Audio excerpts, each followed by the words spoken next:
Isa ka rin ba sa mga trabaho ng trabaho pero hindi ka makaipon-ipon?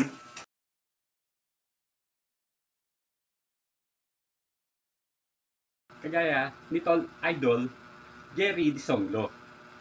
Ito ang sabi niya sa comment niya. Bakit trabaho daw siya ng trabaho pero hindi siya makaipon? So, etong ilang tips para sa iyo, brother Jerry Disonglo. Shoutout nga pala sa mga anak ni Tol Raymond Almeda, sina RJ at si Shane Almeda.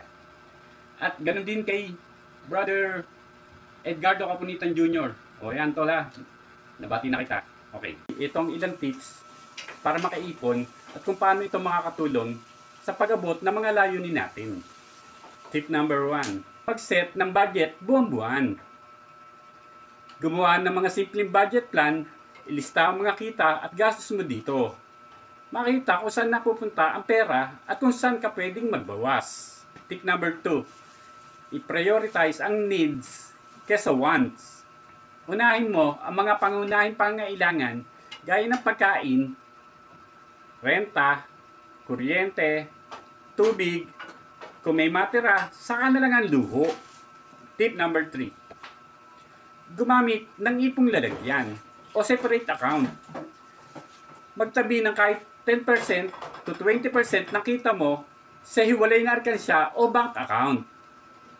Kung maaari, automated para hindi mo na mahawakan. Tip number 4, magtipid sa maliit na gastos. Yung 50 kada araw sa milk tea, sa kape. Kung titipirin mo, pwede nang maging 1.5 sa isang buwan. Tip number 5, maghanap ng extra income.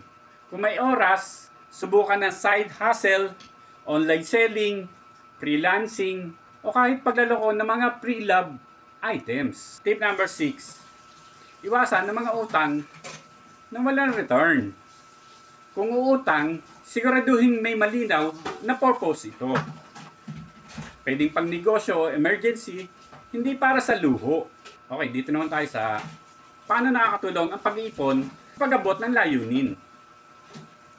Number 1, peace of mind. Hindi ka lagi stress kapag may emergency dahil may buffer ka. Number 2, kapag may pera, may power.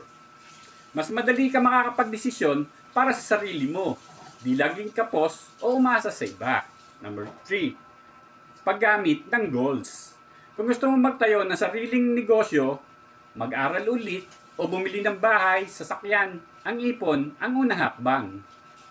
Number 5, mas planado ang buhay. Nakakapagplano ka ng long term dahil may financial stability kang inaasahan. Okay guys, ayun ang simpleng tips na makakatulong sa atin